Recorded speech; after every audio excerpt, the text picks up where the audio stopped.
Hello नमस्कार, welcome to Kargil news India में आस्था शर्मा। तो आइए आज की बड़ी खबरों पे नजर डालते हैं। भारत और इंडोनेशिया ने ब्रह्मोस मिसाइल, अस्त्र मिसाइल और क्रिटिकल मिनरल समेत कई अहम समझौतों पर हस्ताक्षर किए। प्रधानमंत्री नरेंद्र मोदी को इस दौरान इंडोनेशिया के सर्वोच्च नागरिक सम्मान बितांग आदिपुर्ना से भी सम्मानित किया गया। जम्मू कश्मीर में अचानक आई बाढ़ और भूस्खलन से कई घरों और इमारतों को नुकसान पहुंचा है। भूस्खलन के कारण डोडा किश्तवाड़ राष्ट्रीय राजमार्ग लगातार दूसरे दिन भी बंद रहा। मणिपुर में उग्रवादियों के हमले में असम राइफल्स के 2 जवान शहीद हो गए। मुख्यमंत्री ने कहा कि आतंक और हिंसा की ऐसी घटनाओं को किसी भी कीमत पर बर्दाश्त नहीं किया जाएगा। दिल्ली और मुंबई में भारी बारिश के कारण कई उड़ानें प्रभावित हुई हैं। एयर इंडिया ने यात्रियों से यात्रा से पहले अपनी फ्लाइट का स्टेटस जांचने की अपील की है। केरल के वायनाड में सुरंग परियोजना के पास हुए भूस्खलन में 2 लोगों की मौत हो गई, जबकि 7 लोग लापता हैं। सीसीटीवी में कई वाहन और लोग मलबे की चपेट में आते दिखाई दिए। भाजपा नेता नितिन नवीन ने कहा कि वह दिन दूर नहीं जब जम्मू कश्मीर में भाजपा की सरकार बनेगी।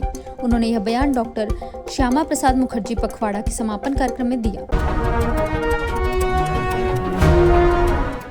भारतीय रेलवे पूरी रथ यात्रा के लिए 300 और केरल के ओणम के लिए 100 विशेष ट्रेनें चलाएगा। रेल मंत्री अश्विनी वैष्णव ने कहा कि इससे त्योहारों के दौरान यात्रियों को बड़ी राहत मिलेगी।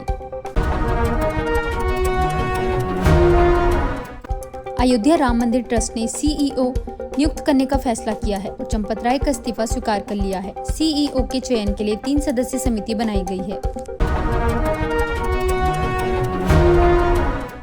केंद्रीय मंत्री अमित शाह ने भारत टैक्सी की तर्ज पर नई सहकारी जीवन बीमा कंपनी शुरू करने की घोषणा की है। उन्होंने कहा कि सहकारिता मंत्रालय के कामकाज को लेकर राज्यों से कोई शिकायत नहीं मिली है।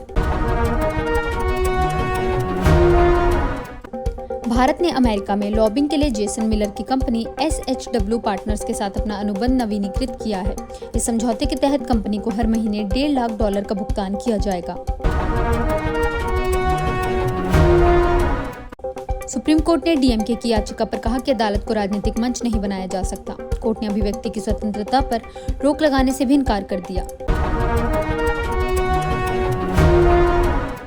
दिल्ली हाईकोर्ट ने कॉकरोच जनता पार्टी का एक्स अकाउंट अनब्लॉक करने की अनुमति दे दी है। केंद्र ने अदालत से कहा कि नीट परीक्षा समाप्त हो चुकी है, इसलिए अब उसे कोई आपत्ति नहीं है। मुख्यमंत्री हेमंत बिस्वा शर्मा ने राज्य में नशे के खिलाफ और सख्त कार्रवाई का भरोसा दिया है। सरकार के मुताबिक 2021 से 2025 के बीच NDPS एक्ट के तहत 14,823 मामले दर्ज किए गए। प्रशांत किशोर ने भाजपा नेता नितिन नवीन के गढ़ से चुनावी चुनौती देकर बिहार की राजनीति में हलचल बढ़ा दी है। टीएमसी ने इसे बड़ा राजनीतिक कदम बताया, जबकि भाजपा ने इसे ज्यादा महत्व नहीं दिया।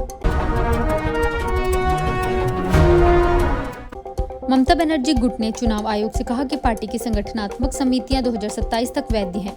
टीएमसी ने बागी गुट के दावों को खारिज करते हुए आयोग को विस्तृत जवाब सौंपा।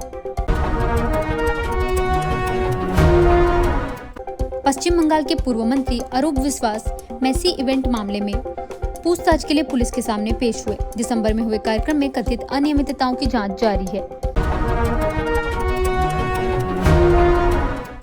सऊदी अरब की low cost airline fly deal ने हैदराबाद और रियाद के बीच सीधी उड़ान शुरू की है। इससे भारत और सऊदी अरब के बीच हवाई संपर्क को नई मजबूती मिलेगी। अमेरिकी इंटरसेप्टर मिसाइलों की कमी के बीच यूक्रेन की हवाई सुरक्षा कमजोर पड़ रही है। राष्ट्रपति वोलोडिमिर जेलेंस्की अमेरिका से अतिरिक्त पैट्रियट मिसाइल सिस्टम की मांग कर रहे हैं। विश्व स्वास्थ्य संगठन ने यूरोप में आने वाले हफ्तों को और अधिक जानलेवा होने की चेतावनी दी है। WHO ने 43 डिग्री से ऊपर पहुंचे तापमान के बाद हीट एक्शन प्लान मजबूत करने पर जोर दिया। सुपर टाइफून बावी के कारण अमेरिका के प्रशांत द्वीपों में बिजली और पानी की आपूर्ति ठप हो गई है। तूफान से बिजली की लाइनें और जलपूर्ति व्यवस्था बुरी तरह प्रभावित हुई हैं। इजराइल और लेबनान के बीच अमेरिका की मध्यस्थता में प्रत्यक्ष वार्ता का 6ठा दौर जुलाई के मध्य में इटली में होगा। दोनों देशों के बीच स्थायी युद्ध विराम की दिशा में प्रयास लगातार जारी है।